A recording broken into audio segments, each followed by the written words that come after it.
Topic सबसे पहले discuss कर रहे हैं कि एक चार्ज है 2 इंटू 10⁻⁻6 कूलम, दूसरा चार्ज है 1 इंटू 10⁻⁻6 कूलम। क्लियर है? And they are separated at a distance 10 centimetre. ठीक है, आपसे पूछ रहा है कि where should a third charge be placed so that it experience no net force. मतलब तीसरा चार्ज कहां रखें कि वो तीसरे वाला चार्ज इन दोनों चार्ज की वजह से कोई भी नेट फोर्स एक्सपीरियंस नहीं करे। क्लियर है?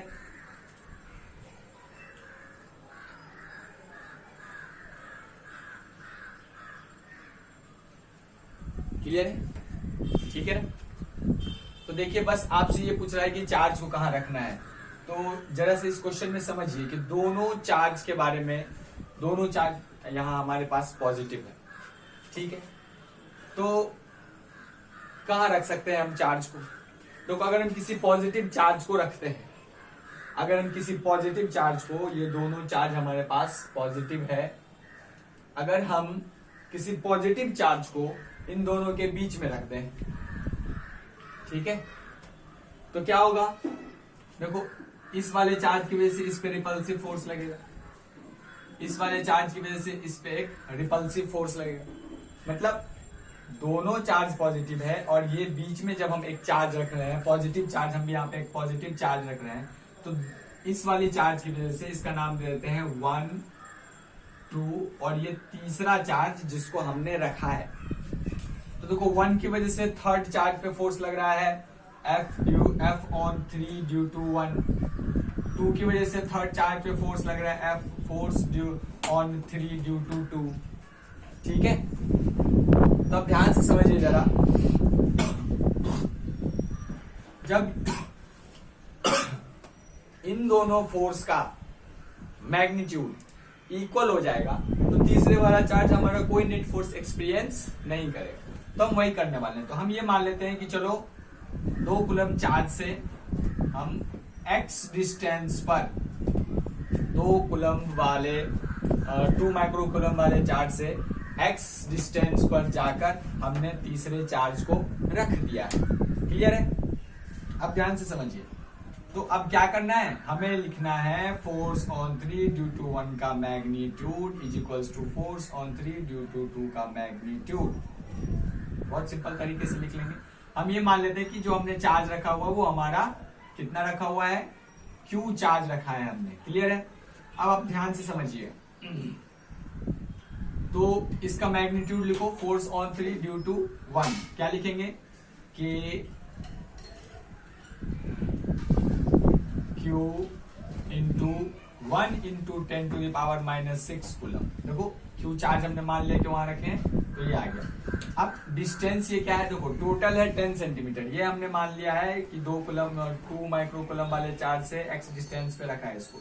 तो जो यहाँ डिस्टेंस ये वाला कितना हो जाएगा? ये वाला डिस्टेंस हो जाएगा आपका 10 सेंटीमीटर माइनस x। ठीक है, तो हम कुलम्स लॉ का इस्तेमाल कर रहे हैं फोर्स लिखने के लिए।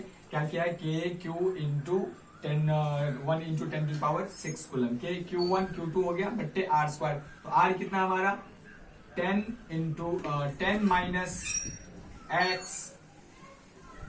देखो बच्चों, ये 10 सेंटीमीटर में है और x को भी हमने सेंटीमीटर में ही लिया है, तभी 10 माइनस x लिख रहे हैं। ठीक है, तो 10 माइनस एक्स भी सेंटीमीटर में है, x भी सेंटीमीटर में है। आंसर हमारा x का सेंटीमीटर में आएगा। ठीक है, तो सबसे पहले हम क्या लिखेंगे? इस सेंटीमीटर को मीटर में कन्वर्ट करने के लिए आप लोगों को पहले ही बताया है कि सेंटीमीटर को मीटर में कन्वर्ट करने के लिए क्या लिखते हैं? 1 सेंटीमीटर इक्वल्स टू 10⁻⁻2 मीटर। तो अब सेंटीमीटर का स्क्वायर करना है। ठीक है, तो इसका स्क्वायर इंटू इसका स्क्वायर करेंगे तो 10⁻⁻4 आ जाएगा। देखो, ध्यान से समझिए, ये सेंटीमीटर में था, कितना सेंटीमीटर, 10 माइनस एक्स सेंटीमीटर। अब सेंटीमीटर को मीटर में बदलने के लिए हम लिखेंगे 10 minus x into 10 to the power minus 2 metre. और जब इसका हम स्क्वायर करेंगे तो ये देखो इसका भी स्क्वायर हो जाएगा और 10 टू द पावर माइनस 2 का भी स्क्वायर हो गया। तो ये आ गया आपके पास F force on 3 due to 1। ये किसके बराबर होगा, K Q into 2 into 10 to the power minus 6 coulomb upon ये डिस्टेंस कितना ले लेंगे, x into 10 to the power x square into 10 to the power minus 4। ये मीटर स्क्वायर में है, क्लियर है। ये मैंने डायरेक्ट लिख दिया क्योंकि आपको मैंने पहले समझा। चलो अब इन दोनों फोर्स को इक्वल करो, x का आंसर जो भी होगा वो हमारा आंसर होगा। बहुत सिंपल क्वेश्चन है। तो k से k गॉन हो जाएगा, q से q गॉन, और देखो 10 टू द पावर माइनस 6 भी जा रहा है, जाने दो, जो सब जा रहा है सबको जाने दो। क्या बच गया, बहुत सिंपल बच गया हमारे पास।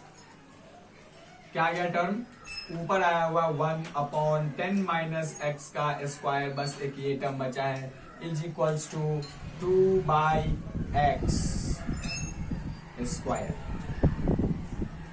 क्लियर है। अब क्या करना है, अब बस taking under root both the side, taking under root both sides. तो क्या हो गया, दोनों साइड अंडर रूट ले लेंगे तो क्या हो जाएगा, अंडर रूट लेने पे आ जाएगा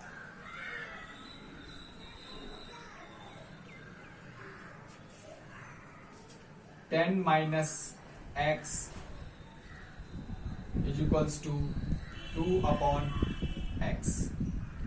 क्रॉस मल्टीप्लाई कर देंगे तो यहाँ अंडर रूट आएगा, ठीक है ना, दोनों साइड अंडर रूट ले रहे हैं। तो या फिर आप ये कह सकते हैं कि इसके स्क्वायर को उधर भेज दिया, ठीक है ना।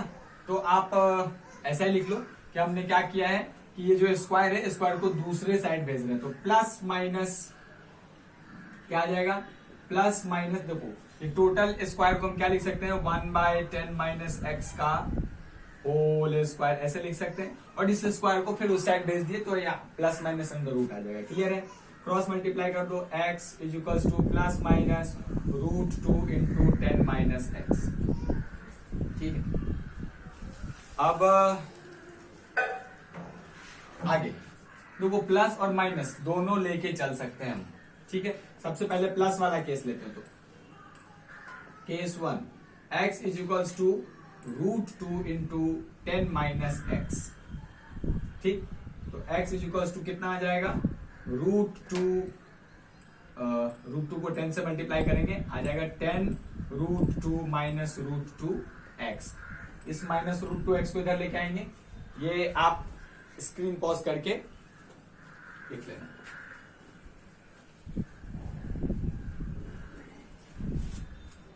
तो रूट 2 इधर आने के बाद क्या हो जाएगा, root 2 plus 1 times x is equals to, देखो बाबू रूट 2 का वैल्यू होता है 1.414, लेकिन ठीक है हम एक डिजिट तक लेके चलेंगे।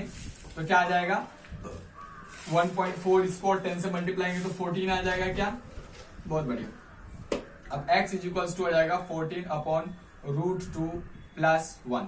रूट 2 का वैल्यू क्या ले लेंगे, 1.4, तो 14 अपॉन 1.4 प्लस 2.4 आ जाएगा, यहां से हटाया एक 0 आया। अब 2 से कट रहा है तो काट देंगे, 2 से 2 7 जा 12 जा, फिर 2 से जा रहा है 2 6 जा 2 5 जा, ये आ गया आपका 35 अपॉन 6, ठीक है। अब आंसर क्या आ जाएगा, डिवाइड करो तो 6 5 जा 30.50 डिवाइड आप कर लेना, ठीक है। तो आ जाएगा कितना, 6 5 जा 30, 5 0 6